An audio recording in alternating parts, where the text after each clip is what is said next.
حضرت اسامہ حضور سے بے تکلف تھے اور جو ضرورتیں تھیں حضور سے آ کے کہہ لیتے تھے، ظاہر ہے پوتوں کی جگہ پہ تھے، کوئی بھی کام ہوتا بلا تکلف حضور کی خدمت میں حاضر ہو جاتے۔ حضرت اسامہ بن زید کہتے ہیں ایک دن رات کا ایک حصہ بیت چکا تھا اور مجھے حضور سے کوئی کام، کوئی حاجت حضور سے جڑی تھی اور اس کی تکمیل چاہ رہا تھا، تو میں رات کے وقت ہی آ گیا۔ ظاہر ہے کہیں جانا ہو تو بندہ سوچتا ہے، لیکن جہاں اتنی بے تکلفی ہو وہاں کہتا ہے چلو میں چلا جاتا ہوں، تو وہ حضور کی خدمت میں حاضر ہو گئے۔ تو آقا کریم تشریف لے آئے۔ اللہ اکبر! حضور علیہ السلام نے ایسے ہی چادر لپیٹی تھی اور حضور کے اطراف میں ابھار تھے، لیکن مجھے نہیں پتا تھا کہ اندر کیا ہے، تو میں نے حضور سے حاجت کہی، حضور نے میری حاجت پوری کر دی۔ فلما فرغت من حاجتی، جب میں اپنی حاجت سے فارغ ہو گیا، جو میرا کام تھا وہ ہو گیا، تو پھر میں نے یہ سوال کر ہی لیا، قلت ما ھذا الذی انت مشتمل علیہ، میں نے کہا حضور یہ کیا ہے جس کے اوپر آپ نے چادر ڈال کر ڈھانپا ہوا ہے؟ فکشفہ، تو حضور نے کچھ بتانے کی بجائے چادر ہی کھول دی۔ جب چادر کھلی تو منظر صاف تھا۔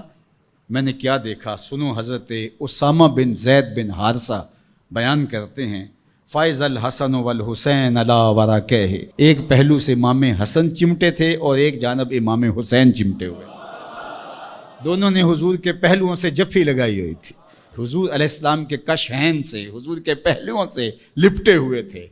اللہ اکبر! ظالموں، تم نے تیر حضور کے پہلوؤں پہ مارا ہے، حضور کے پہلوؤں سے یہ شہزادے لپٹے ہوئے ہیں۔ اور پھر آقا کریم نے کیا کہا، فقال ھذان ابنایا، فرمایا یہ دونوں میرے بیٹے ہیں، و ابناؤ ابنتی، اور میری بیٹی کے بیٹے ہیں۔ اللہم انی احبہما، اے اللہ میں ان سے پیار کرتا ہوں، فاحبہما، تو ان سے پیار کر، فاحب من یحبہما، اور جو ان دونوں سے پیار کرے مالک اس سے بھی پیار کر۔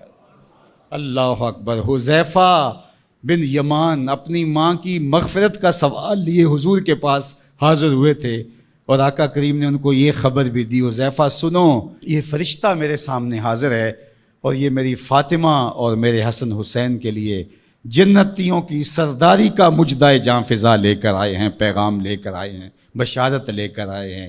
یہ خاندان عالی مرتبت خاندان، کبھی حضور ان کو چادر میں سمیٹ لیتے ہیں، کبھی مباہلے کی آیت کا مصداق یہ قرار پاتے ہیں اور فرماتے ہیں اللہم ہؤلاء اہل بیتی، یہ ہیں میرے اہل بیت، اور کبھی آقا کریم علیہ السلام کندھوں پہ سوار کرتے ہیں، کبھی حضور کی پشت پہ سواری ہوتی ہے، اور کبھی حضور بشارتیں دیتے ہیں کہ لوگوں کو بتا دو کہ یہ میرے فرزند، یہ عالی مرتبت شہزادے جنتی جوانوں کے سردار ہیں اور میری شہزادی جنتی خواتین کی سردار۔ یہ عالی مرتبت خاندان جن کی عظمتیں اتنی بلند ہیں اور جن کی رفعتوں کے پھریرے لہرا رہے ہیں، تو جتنا اونچا منصب ہوگا امتحان بھی تو اتنا اونچا ہوگا، جتنی بڑی شان ہوگی تو امتحان بھی اس کے مطابق ہوگا۔